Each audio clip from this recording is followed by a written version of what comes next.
जब देश आजादी का शताब्दी वर्ष मनाता हो, यानी कि देश की आजादी का 100 वर्ष पूर्ण हुआ हो, तब देश डेवलप्ड कंट्री बनाना है। और जब देश को डेवलप्ड कंट्री बनाने के लिए मोदी जी ने संकल्प जाहिर किया है, तो कौन से रास्ते होंगे, कैसे बनाएंगे? तो मोदी जी ने कहा, जब आप कोई विजन करते हैं या तो कोई गोल तय करते हैं, तो गोल को अचीव करने के लिए रास्ता तय करना होता है। जो हम सही केवल विजन दे देते हैं और पाथवे तय नहीं करते तो कैसे होता है? मैं आपको एक उदाहरण के तौर पे समझाना चाहूंगा। जब देश के प्रधानमंत्री सम्मानीय राजीव गांधी जी थे और उन्होंने एक वक्त 21वीं सदी का भारत का स्वप्न दिया, और उस वक्त उन्होंने कहा था कि हम देश को 21वीं सदी में ले जाएंगे, लेकिन 21वीं सदी में ले जाने के लिए पाथवे तय नहीं कर पाए।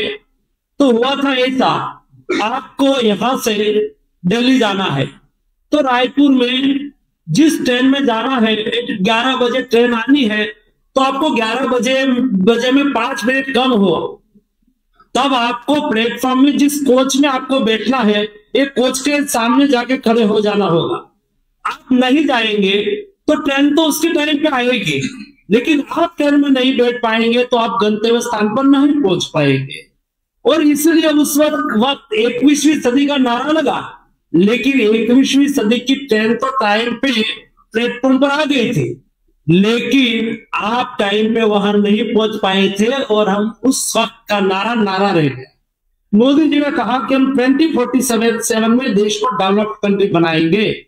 उसके साथ मोदी जी ने विजन दिया कि हमें देश में 4 जाति के लिए अहम काम करने की आवश्यकता है और हम करेंगे, तब जाके देश डेवलप्ड कंट्री बनेगा।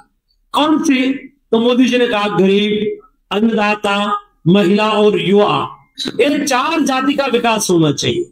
इन 4 क्षेत्र में जो देश में उसका सशक्तिकरण करा जाएगा, देश डेवलप्ड कंट्री में आगे बढ़ेगा। और उसको देखते हुए जब हम अमृत व्यवस्था बना रहे थे और उसके बाद का जो भी बजट आया, ये बजट को आप अवलोकन करिए तो ये 4 क्षेत्र को आगे बढ़ाने के लिए अहम बजट में प्रावधान किए गए। तो अभी इस बजट में, यानी कि 30 मोदी गवर्नमेंट के पहले बजट में, विकसित भारत के स्वप्न को साकार करने के लिए 4 जाति का विकास के लिए 4 पिलर तय करा गया। और 4 पिलर क्या? इतना बड़ा देश है, देश की इमर्जिंग इकोनॉमी है, एक देश दुनिया का सबसे बड़ा युवा कंट्री है, यहाँ एवरेज आयु हमारी 28 ईयर से दुनिया में कहां भी नहीं है। ये युवाओं को रोजगारी चाहिए, तो इस बजट में युवा और रोजगार दोनों, एम्प्लॉयमेंट और यूथ, दोनों यूथ और एम्प्लॉयमेंट सेंट्रिक बजट है सारा। और यूथ को एम्प्लॉयमेंट तब मिलेगा जब उसको स्किलिंग हुआ, इसलिए स्किलिंग के लिए उसमें इस बजट में प्रावधान रखा गया है, व्यवस्था की गई है। और देश में छोटी छोटी इंडस्ट्रीज डेवलपमेंट, छोटे उद्योग, लघु उद्योग, medium size industries, number of type की देश में विकेंद्रित एमएसएमई का विकास से देश का डेवलपमेंट हो सकता है। तो उसके लिए कई सुविधा, कई व्यवस्था इस बजट में सुनिश्चित की गई है। मैं आपको आगे बताऊंगा। वही चाहिए, देश में मिडिल क्लास बढ़ रहा है। तो मिडिल, आपने देखा होगा जब देश आजाद हुआ तो देश में नारा था रोटी कपड़ा बनी। ये नारा अभी पूरा हो गया। अभी रोड, पानी और लाइट, ये भी कई स्टेट में काम पूरा हो चुका है और सारे देश में व्यापक तौर पर हमें सुविधा उपलब्ध करानी है ताकि देश में मिडिल क्लास की आबादी बढ़े और मिडिल क्लास के जीवन धोरण सुनिश्चित हो और सुखमय हो। उसके लिए भी बजट में सुनिश्चितता की गई है। और इन 4 पिलर पर काम करने के लिए मोदी जी ने बजट में 9 प्राथमिकता तय की। और 9 प्राथमिकता पर कैसे कैसे काम करा जाएगा उसके बारे में मैं आपके सामने विषय रखूंगा, उसमें क्लैरिटी आएगी।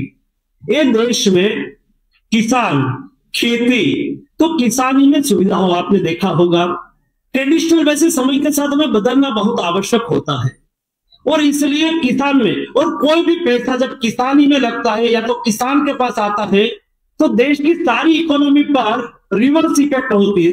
फॉर एग्जाम्पल के तौर पे किसान सम्मान निधि से किसान के अकाउंट में 6,000 रुपया देने के लिए कार्य हो रहा है। जब किसान के जेब में एमएसपी में 50% अबव, यानी कि उसकी जो लैंडिंग कॉस्ट है किसान के, उससे 1.5 गुनी हम एमएसपी से उसका कमोडिटी को प्रोक्योर करते हैं। जो पैसा किसान के जेब में आया तो उसका फायदा ये होगा, किसान के जेब में पैसा आया है, किसान खर्च करेगा, ट्रैक्टर लेके आएगा, इनपुट्स खरीदेंगे, सीड खरीदेंगे, अपनी जीवन जरूरी चीज खरीदेंगे, तो एक पैसा रिवर्स इकोनॉमी में बैठ जाता है।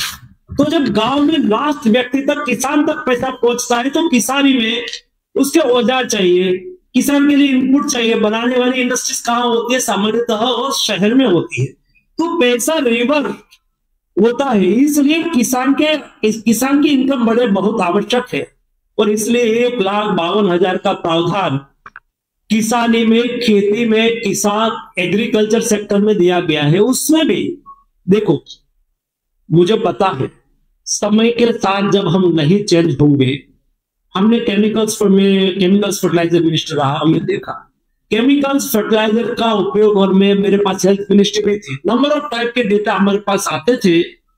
एक्सेस ज्यादा केमिकल्स फर्टिलाइजर का यूज करने से कैसा हेल्थ पर नेगेटिव इम्पैक्ट आता है, प्रोडक्शन कैसे सैचुरेट होता है, कैसे कोई असाध्य डिसीज भी उससे पैदा होता है, तो समझने की आवश्यकता है। तो यही हमारी सरकार ने एफर्ट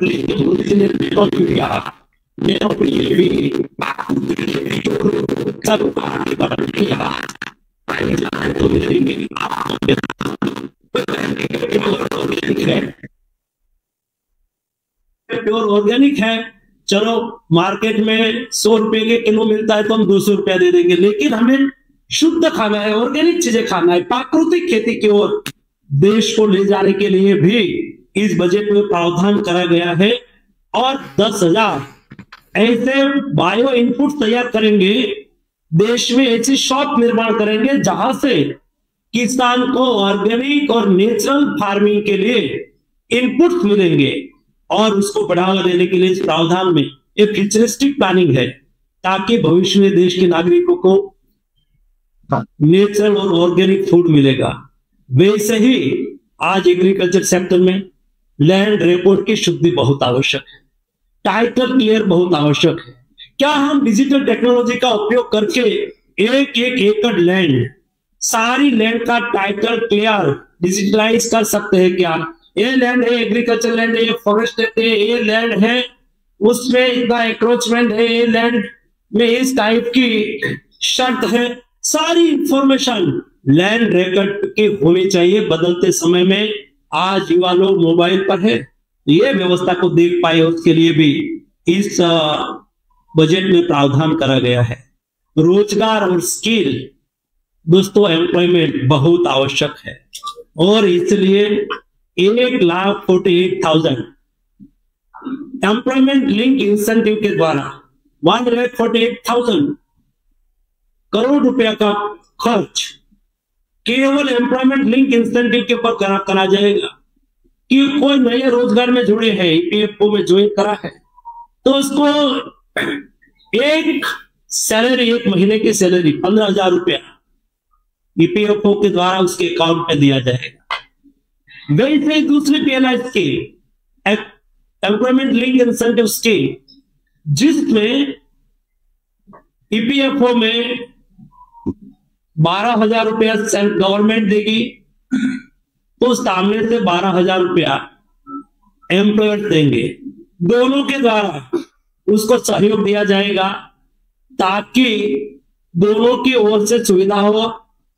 तीसरा एम्प्लॉयमेंट लिंक इंसेंटिव में तीसरा प्रावधान करा गया, जो एम्प्लॉयर्स है, एम्प्लॉयमेंट देते हैं और उसके पास आज 50 एम्प्लॉयज है और उसके पास एडिशनल एम्प्लॉयमेंट देंगे, तो उसको 3,000 रुपया दिया जाएगा ताकि वो ईपीएफ में कंट्रीब्यूट कर पाएंगे और जिसको एम्प्लॉयमेंट मिल रही है उसको फायदा होगा।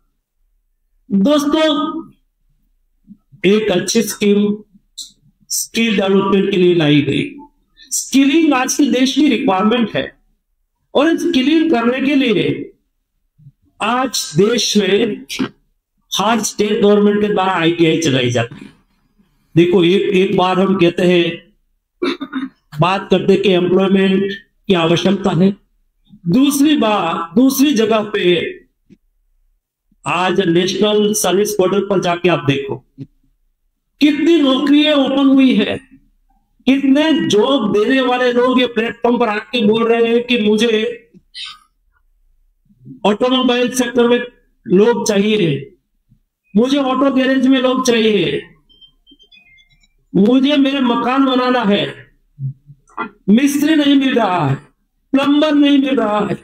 ये सब स्किल वाले लोगों का काम है, लेकिन ये स्किलिंग नहीं होने से कई लोगों को रोजगारी प्राप्त नहीं होती है। इसलिए उसका स्किलिंग करने के लिए देश में हब और स्पोक के मॉडल से एक का आईटीआई को हब बनाई जाएगी और एक क्षेत्र के क्लस्टर का अध्ययन करा जाएगा। और एक क्लस्टर का अध्ययन करके ये सेक्टर में जो इंडस्ट्रीज है उसको किस टाइप के स्किलिंग की आवश्यकता है, स्किल मैन पावर की रिक्वायरमेंट है, ऐसे स्किल मैन पावर वहां से निर्माण करके स्किलिंग करके इंडस्ट्रीज को दिया जाएगा ताकि हमारे देश के युवाओं के रोजगार के लिए अपॉर्चुनिटी ओपन हो। वैसा ही डिसीजन करा गया कि देश में 1 करोड़ देश की चुनिंदी कॉर्पोरेट सेक्टर, बड़ी इंडस्ट्रीज, और वहां जाके कोई इंटर्नशिप करके आते हैं ना, तो यूथ को गौरव होता है कि मैं जाके टाटा में इंटर्नशिप करी है, तो डाउनस्ट्रीम इंडस्ट्रीज में उसको तुरंत जॉब मिल जाती है। ऐसे 1 करोड़ लोगों को, 1 करोड़ युवाओं को स्किलिंग कराना, इंटर्नशिप कराना है और इंटर्नशिप करते वक्त उसको 5,000 रुपए की स्टाइपेंड भी मिलेगा और ऐसे 1 करोड़ लोगों को 500 फर्स्ट रैंक की इंडस्ट्रीज में इंटर्नशिप करने का अवसर मिलेगा। दोस्तों, ऐसा करके 4 करोड़ लोगों को अगले 5 साल में जॉब निर्माण करने की व्यवस्था सुनिश्चित की गई है।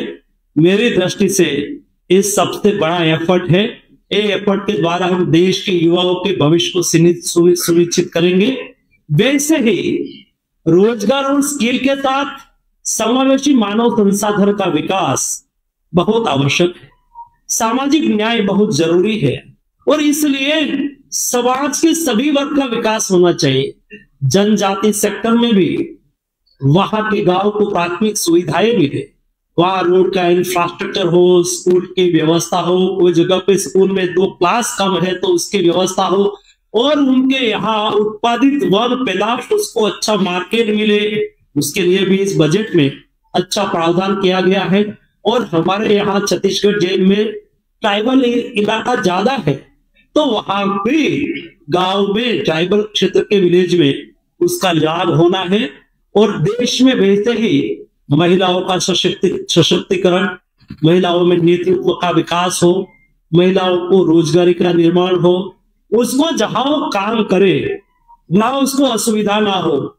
छोटे बच्चे हो तो उसकी व्यवस्था हो, बच्चे को हॉस्टल में रखने की व्यवस्था हो ताकि वो काम पे जॉब पे जा सके, उसके लिए भी ये बजट में प्रावधान किया गया है। वैसे ही मैन्युफैक्चरिंग एंड सर्विस सेक्टर, दोस्तों मैन्युफैक्चरिंग सेक्टर है महत्वपूर्ण सेक्टर है और मैन्युफैक्चरिंग सेक्टर में हम लोग भागीदारी कैसे कर सकते हैं और ये लोग भागीदारी को सुनिश्चित करने के लिए हमने कई प्रावधान किए इस बजट में, जो आने वाले दिनों में हमें उसका उपयोग होना है। ई कॉमर्स, हमें कुछ छोटे व्यक्ति है और उन्होंने यहाँ में माटी काम करने वाले व्यक्ति के क्या बोलते हैं उसको, कुम्हारी बोलते हैं। उन्होंने अच्छी, देखो ये आर्ट में ताकत होती है, अच्छे बर्तन बनाए, इसको एक्सपोर्ट करना है। हम कितना भी भाषण करें एक्सपोर्ट नहीं कर पाए क्योंकि ये बट ये आर्ट को इंटरनेशनल मार्केट देना उसका काम नहीं है। उसके लिए पीपीपी मॉडल से ऐसे प्लेटफॉर्म हम डेवलप करेंगे जो एक ई प्लेटफॉर्म पर दुनिया से ऑर्डर लेंगे और उसका बैकवर्ड लिंकेज होगा ऐसे छोटे छोटे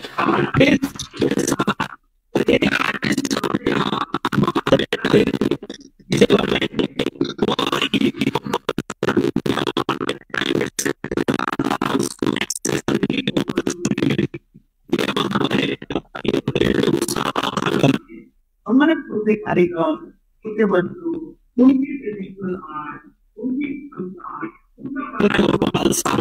उसको दुनिया का मार्केट मिले उसके लिए हमें एक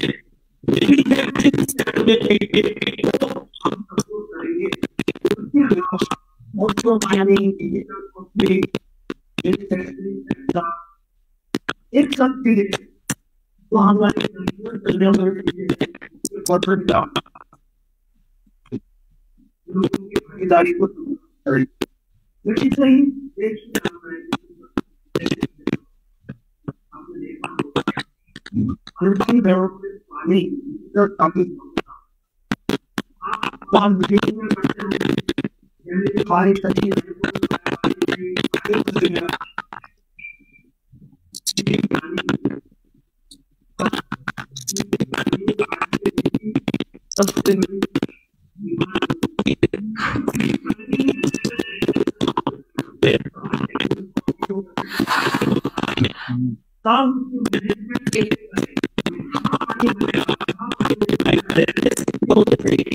चाहिए एक चीज का एनालिसिस हम डिजिटल टेक्नोलॉजी से कर सकते हैं क्या?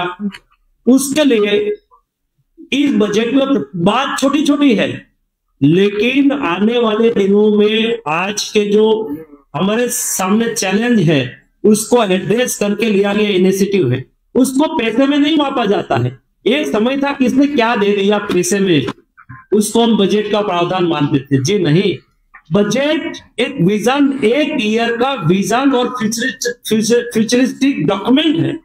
एक डॉक्यूमेंट से हमें पता चलता है कि देश के सरकार की कार्यकलाप की रीति नीति कैसी है, वो कैसे काम करेगा, उसके काम करने की क्षमता क्या है, कौन सा विजन से काम कर रहे हैं, ये बजट में रिफ्लेक्ट होता है। और इसलिए ये बजट में शहरी क्षेत्र में आज हाइजेनिक फूड चाहिए, हाइजेनिक कंडीशन की बात करते हैं। शहरी क्षेत्र में तय करा गया है कि हम 100 सिटी में, 100 सिटी में साप्ताहिक स्ट्रीट फूड बनाएंगे। हमारे स्ट्रीट फूड होता है, मॉडल स्ट्रीट फूड के लिए मैं लास्ट ईयर में जो मैं हेल्थ मिनिस्टर था उस वक्त मैंने विजन डेवलप करा था और मोदी जी ने उसको आगे बढ़ाया। उसमें फूड स्ट्रीट हो तो उससे फूड बनाने वाले को कैसे प्रिकॉशन लेना चाहिए। अभी मैं गया था और ये था मध्य प्रदेश में, और मध्य प्रदेश में एक अच्छी मॉडल फूड स्ट्रीट बनाई है।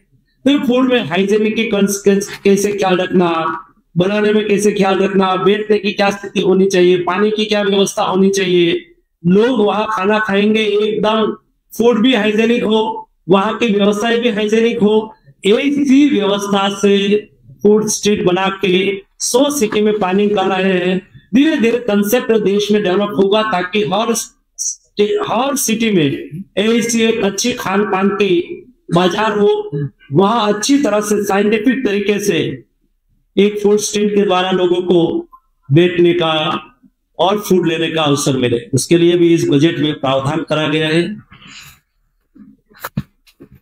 और दूसरा, शहरी क्षेत्र में 10 लाख करोड़ के निवेश से 1 करोड़ शहरी आवास बनाया जाएगा। 10 लाख करोड़ रुपया शहरी आवास में निर्माण करा जाएगा। 10 करोड़ और 1 करोड़ यानी कि 10 लाख का एक मकान हुआ। उसमें भारत सरकार 2.5 लाख देगी, बैंक की लोन मिलेगी, कई स्टेट में स्टेट गवर्नमेंट को सहयोग कर रही है। उसका मतलब हुआ कि जिसके पास 1,02 लाख रुपया है, 1,02 लाख रुपया जिसके जेब में हो, वो शहर में अपना घर बना पाएगा। छोटी बात नहीं है।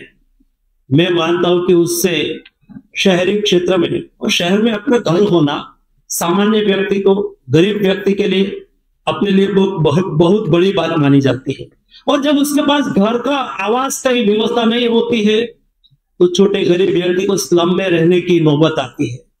जब चुनाव के दरमियान में क्षेत्र में घूम रहा था और प्रधानमंत्री आवास योजना से उसको कैसे आवास मिला, और मैं मेरा एग्जाम्पल देना चाहता हूं कि मैं जब इलेक्शन कैंपेन कर रहा था और मैं लाभार्थियों के साथ संवाद कर रहा था, एक बहन मेरे क्षेत्र की खड़ी होकर उन्होंने कहा कि मेरे हस्बैंड रिक्शा चलाता था और मेरे पास घर नहीं था, लेकिन शहरी आवास योजना का लाभ लेके मेरा अच्छा घर बना है, आप मेरे घर पे खाना खाने के लिए, चाय पीने के लिए आएंगे?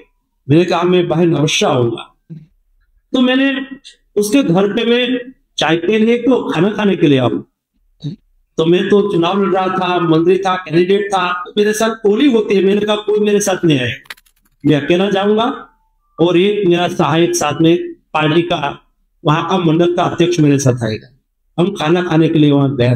उन्होंने मुझे बात करी और मुझे इतना संतोष हुआ कि एक सरकार का एक छोटा सा एफर्ट एक परिवार को कितना संतोष देता है।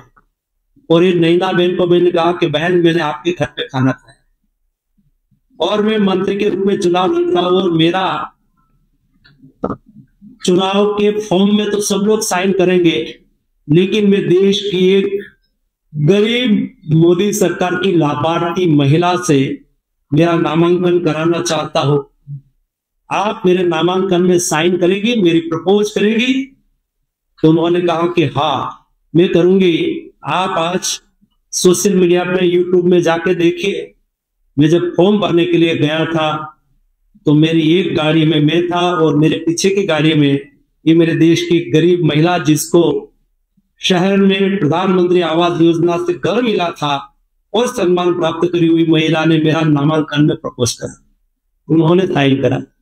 दोस्तों, लोगों, सामान्य लोगों का जीवन में ऐसे बदलाव करके हम देश को विकसित भारत बना सकते हैं। इसलिए शहरी क्षेत्र में इस टाइप की व्यवस्था की गई है। वैसे ही इंफ्रास्ट्रक्चर सेक्टर, मुझे पता है जब 2014 में हमारी सरकार बनी थी तब देश का इंफ्रास्ट्रक्चर सेक्टर का बजट 3.5 लाख करोड़ का था। 2017-18 का बजट डबल होके 7 लाख करोड़ का हुआ था, 18-19 का बजट। और आज जब 2024 में बजट पेश हुआ, 11 लाख करोड़ रुपया इंफ्रास्ट्रक्चर सेक्टर में आवंटित हुआ। जब इंफ्रास्ट्रक्चर सेक्टर में इन्वेस्टमेंट होता है, कोई भी देश को डेवलप कंट्री बनना है तो पहली प्रोसेस ये होती है देश में इंफ्रास्ट्रक्चर डेवलपमेंट हो।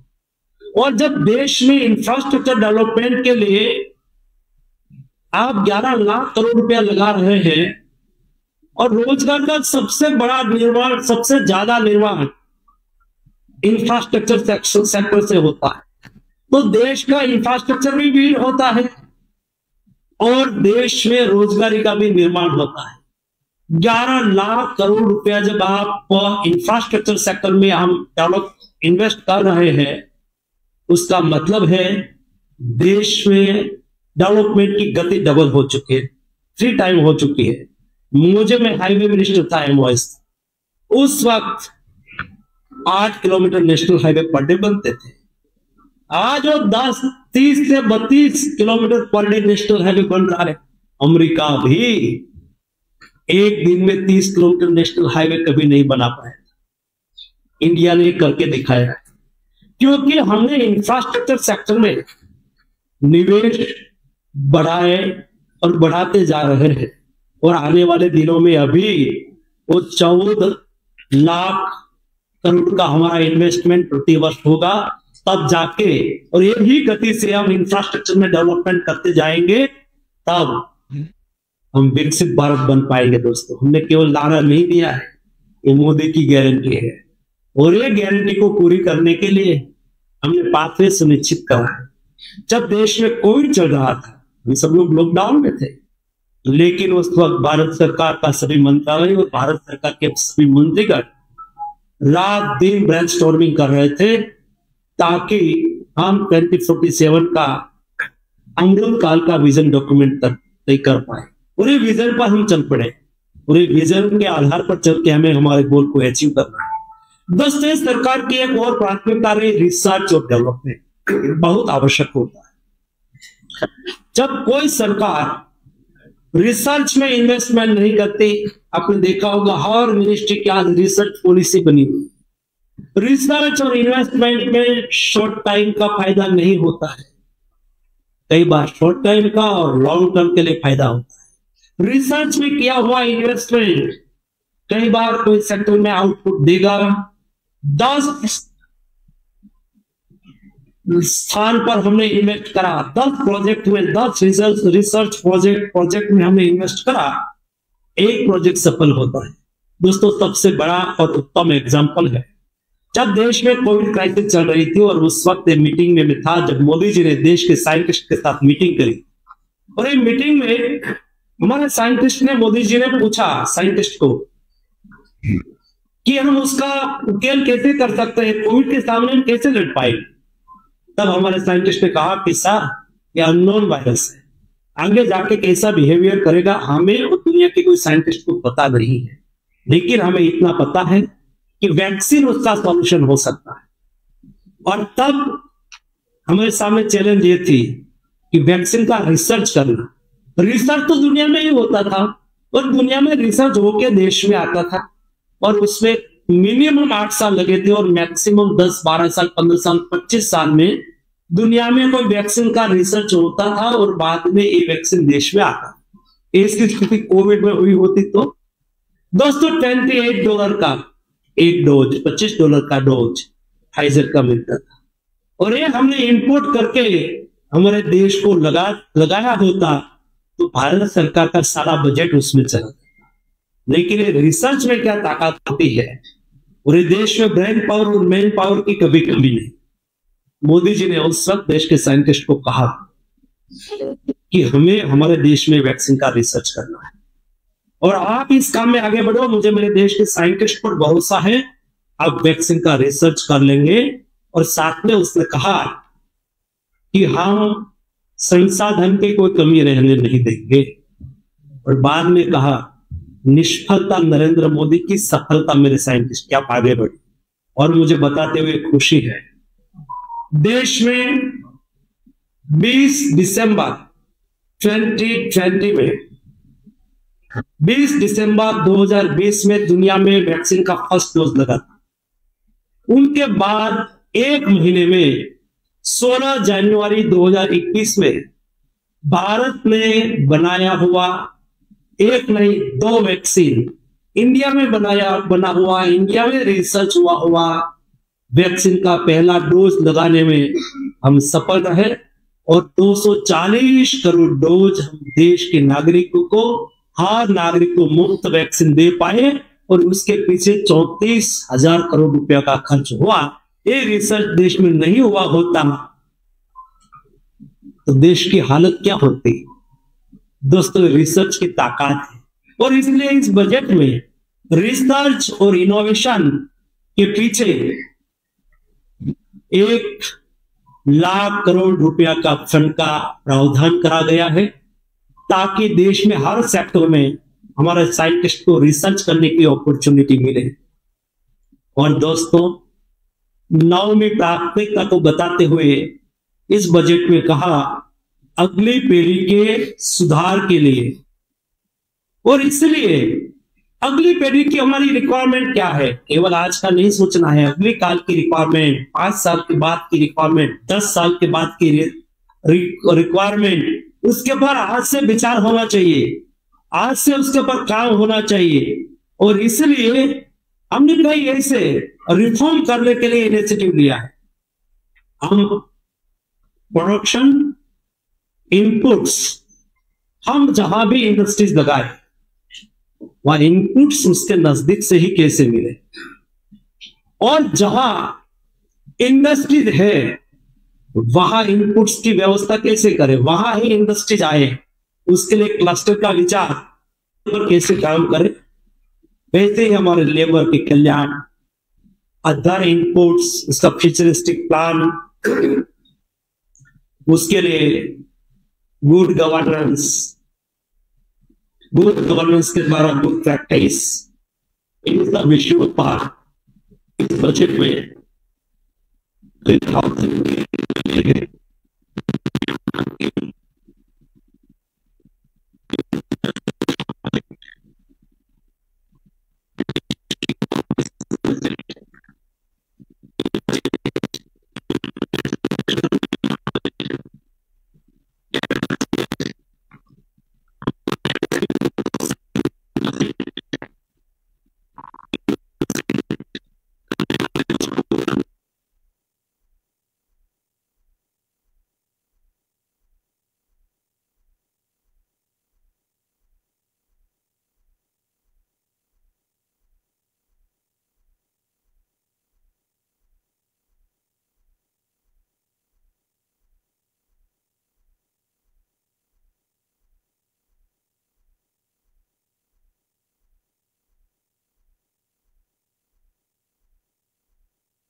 तो बजट को अच्छी तरह से सराहा गया है।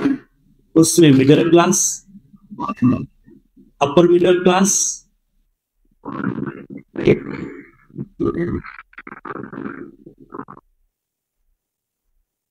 ऐसे ही बजट के आधार पर हम विकसित भारत के संकल्प को साकार करें। धन्यवाद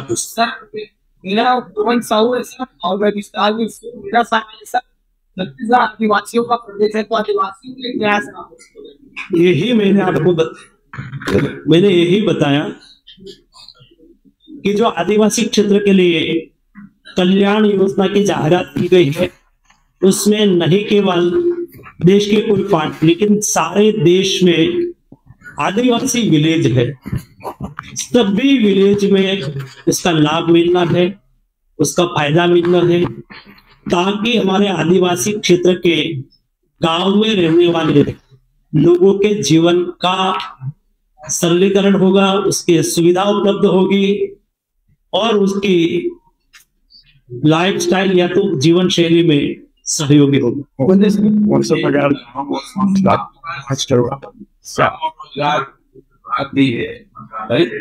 आपने 4 करोड़ तो कुछ ऐसा ही गवर्नमेंट गवर्नमेंट सेक्टर या एम्प्लॉयमेंट गवर्नमेंट सेक्टर में भी होती है और प्राइवेट सेक्टर में भी होती है। आपने देखा होगा भारत सरकार ने मिशन रिक्रूटमेंट चलाया और पिछले 9 महीने में भारत सरकार ने 4.5 लाख से अधिक रिक्रूटमेंट करा और एक कंटिन्यूस चालू है। प्रति महीने 50,000, 60,000, 70,000 नौकरियां उपलब्ध होती जा रही है। रिक्रूटमेंट गति से चल रहा। वैसे स्टेट गवर्नमेंट भी अपने अपने हिसाब से रिक्रूटमेंट करती रहती है और गवर्नमेंट सेक्टर में रिक्रूटमेंट फिक्स होती है जो जहां जॉब है। लेकिन प्राइवेट सेक्टर में ये अपॉर्चुनिटी को हमें डेवलप करनी है ताकि ज्यादा से ज्यादा लोगों को एम्प्लॉयमेंट मिले और उसकी पसंदीदा के लिए एम्प्लॉयमेंट मिले। और सनराइज सेक्टर को आइडेंटिफाई करते, फॉर एग्जांपल आज से 1 दशक पहले आईटी सेक्टर सनराइज था और आईटी सेक्टर में उस वक्त भारत सरकार ने एफर्ट लेके लीड करा।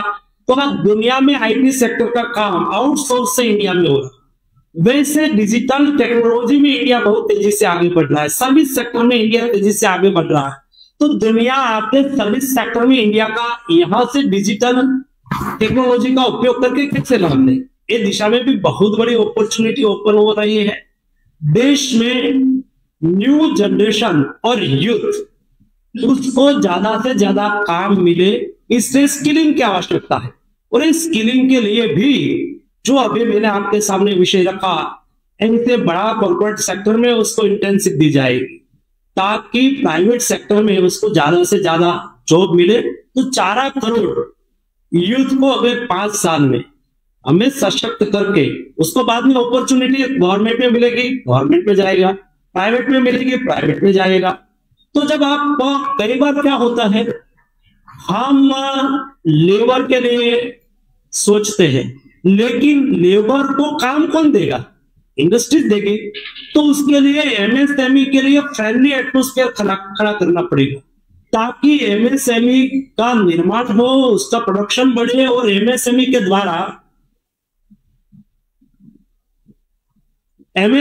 द्वारा इसको रोजगार का निर्माण प्राप्त हो। बाकी आप दुनिया में कोई भी जगह में जाइए, 10% से ज्यादा जॉब गवर्नमेंट में नहीं होती है। प्राइवेट सेक्टर में आपको जाना ही जाना पड़ता है। तो प्राइवेट सेक्टर से हमारे युवाओं को एम्प्लॉयमेंट जनरेट हो, उसके लिए हमने काम करने के लिए सुनिश्चित करा।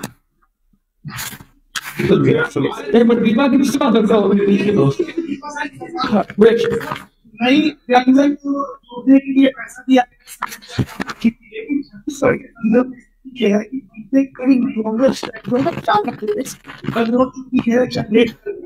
इसको लेकर कोई चर्चा नहीं है। तमाम यात्री रेलवे स्टेशन उसमें क्या होता है, मैं यहाँ चुनाव में था तब ये प्रश्न आया था कि रेलवे लेट होती है, टाइम पे नहीं आ रही थी। उस वक्त मैंने पता करा था, तो रीजन ये निकल गया, कुछ पटरी लग रही थी, उस वजह से उसका टाइम टेबल सेट नहीं हो रहा था, थोड़ा डिस्टर्ब होता था। लेकिन कुल मिला के मैं उसको टोकन में नहीं देखता हूँ, मैं टोटल में देखता हूँ। जो मेरे सारा नीचे की बात रखी, एक जगह को मिला, दूसरी जगह को नहीं मिला, तीसरी जगह को मिला,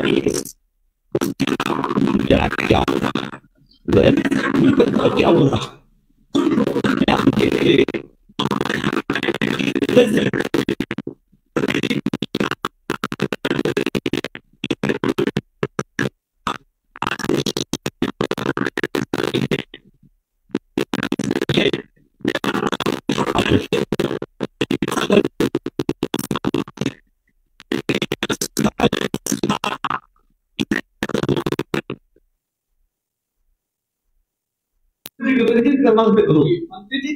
सवाल ये कि आप 24.1% जो ब्याज भुगतान के रूप में जाता है, वो नियंत्रित करने के लिए क्या कुछ करेगा? उसका एक रेशियो अपने जीडीपी के सापेक्ष में 5% से कम आपका कर्ज होना चाहिए, तो कर्ज के पीछे खर्च होना चाहिए। तो ये रेशियो हम बेहतर कर रहे हैं डे बाय डे, और हम डेवलपमेंट के लिए, विकास के लिए एक मर्यादा में, आपके पास 100 रुपया है और 100 रुपया का काम करना है, आपके पास 80 रुपया है, 20 रुपया का कर्ज ले तो कोई गलत नहीं है। लेकिन ये कर्ज क्यों ले रहा है? देश के निर्माण के लिए, देश के डेवलपमेंट के लिए, और उसके प्लानिंग के साथ उसको हम वापस लौटाए। ये अच्छी फाइनेंशियल व्यवस्था, सुदृढ़ हमारा अर्थतंत्र आज के दिन में चल रहा है। दुनिया भी उसकी सराहना करती है कि इंडिया का इकोनॉमिक मैनेजमेंट अच्छा।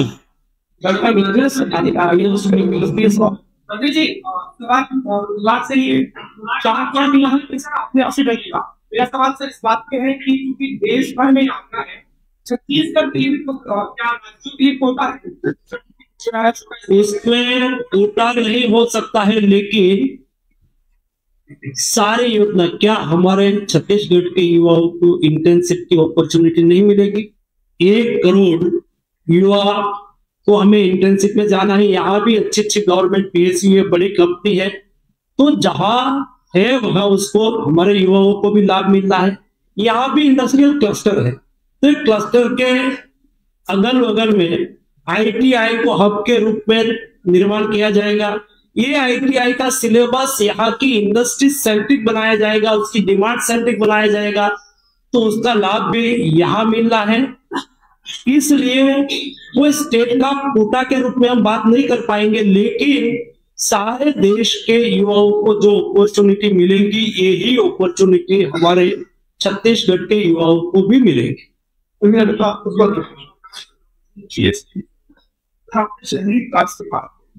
कई बार सही क्लास के लिए कई नोटिस बनाते हैं, 2 बार पहले तीसरा मास्टर प्लान बन गया, ऐसे में कैसे? मैं इसलिए कि इंडिविजुअल सिटी रायपुर के बारे में इसलिए बोल नहीं पाऊंगा कि उसका मुझे इंडिविजुअल स्वाभाविक तौर पर पता नहीं होगा। जब स्टेट की मीटिंग हो या तो सरकार के साथ आपकी ऐसी वार्ता हो तब अवश्य पूछना चाहिए, तो सरकार आपको बता सकती है।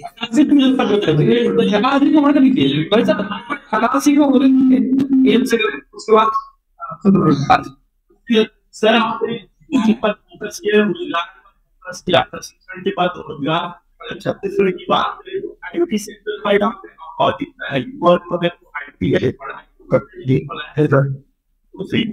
यहाँ पे प्रशिक्षण तो दिया जाता है IIT और ITI जैसे इंजीनियरिंग संस्थाओं के माध्यम से मॉनिटरिंग सिस्टम वो क्या युवाओं को लाभ भी मिलता है।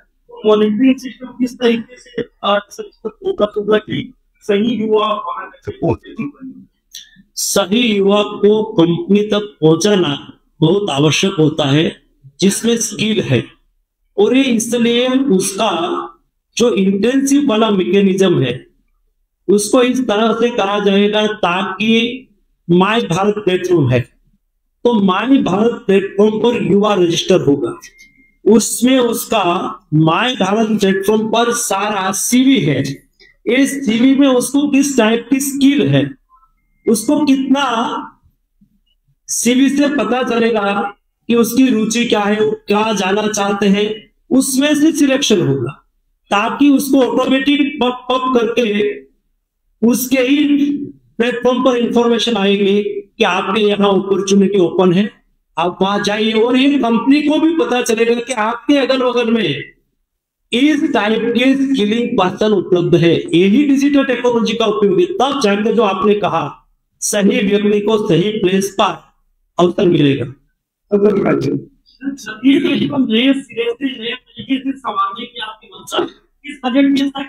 उसमें क्या है, हर सेक्टर में फॉर एग्जाम्पल जरूरी नहीं है कि सभी सेक्टर में सब स्टेट नंबर 1, लेकिन आपका छत्तीसगढ़ माइनिंग सेक्टर में नंबर 1, यानी कि माइनिंग सेक्टर है आपका यहाँ कोर सेक्टर है, तो माइनिंग सेक्टर में हम माइनिंग सेक्टर में यूथ की अपॉर्चुनिटी को कैसे तलाशें, ये दिशा में यहाँ कार्य योजना बनेगी ताकि यहाँ पे बहुत अच्छा प्लेटफॉर्म बनेगा। और मैंने देखा है और समझा है विषय को, हमारे यहाँ पे छत्तीसगढ़ के यूथ को उसका बहुत फायदा बनेगा। अक्सर देखा जो बजट केंद्र से आता है वो कुछ ना उस बजट में पैसे खर्च है, जैसे पिछली गवर्नमेंट में खेलो इंडिया क्या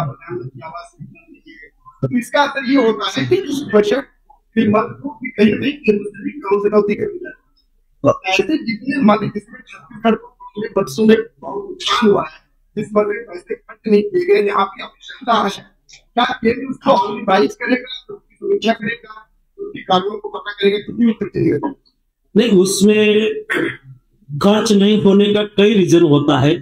समझ लो कि एक जगह पे आपको एक खेलो इंडिया का सेंटर बनाना और बजट में प्रावधान करा गया कि हम यहाँ 5 करोड़ का खेलो इंडिया का सेंटर बनाए, लेकिन लैंड एक्वायर में दिक्कत आई तो साल में आप खर्च नहीं कर पाए, तो उसका मतलब यह नहीं होगा कि खर्च नहीं होगा, खर्च होगा ही। और छत्तीसगढ़ को भी भारत सरकार की ओर से, मेरे मंत्रालय की ओर से, जो राज्य सरकार की ओर से रिकमेंडेशन आएगी और संभव हो इतना हम सहयोग करेंगे।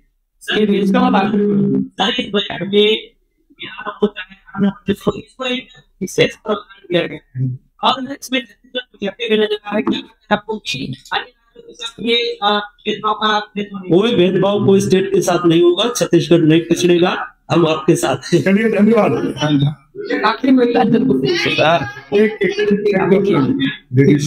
यस, महीना प्लस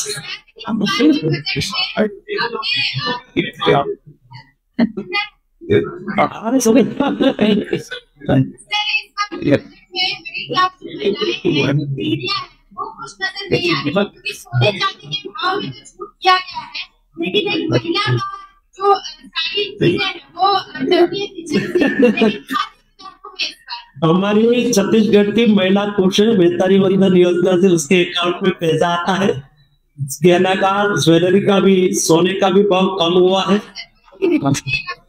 और लेकिन ये तो मैं हंस रहा हूँ, लेकिन ये बजट में भी हमारी मिडिल क्लास की महिलाओं को रोजगार करने के लिए अपॉर्चुनिटी उपलब्ध और उसकी सुविधा रहे, इसलिए महिलाओं के लिए चाइल्ड होम, बच्चे को उसमें रखे जाए, हॉस्टल की व्यवस्था, महिलाओं को अच्छा आहार मिले उसके लिए वहां की व्यवस्था।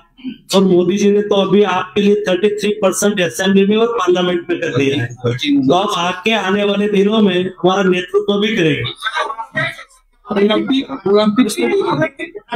ओलंपिक के लिए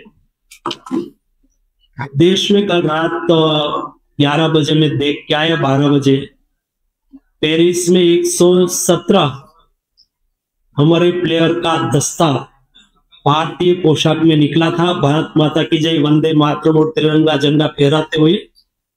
मैं आपको बता दूं कि 170 हमारे खिलाड़ियों को अच्छी तरह से प्रशिक्षित किया गया है, उसमें से 96 प्लेयर को पिछले 6 महीने से वो इंडिया के बाहर थे, क्योंकि वहां की इकोसिस्टम में वो सेट हो जाए, वहां का एनवायरनमेंट में वो सेट हो जाए, इसलिए यूरोप में ही हमने ट्रेनिंग दी।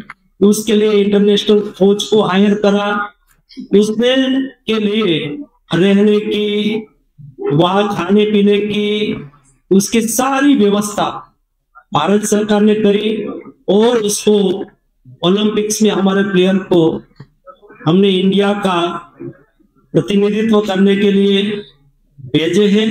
मुझे विश्वास है कि हमारे प्लेयर ओलंपिक्स में अच्छा परफॉर्मेंस करेगा और हम सब लोग इसका हौसला बढ़ाएं।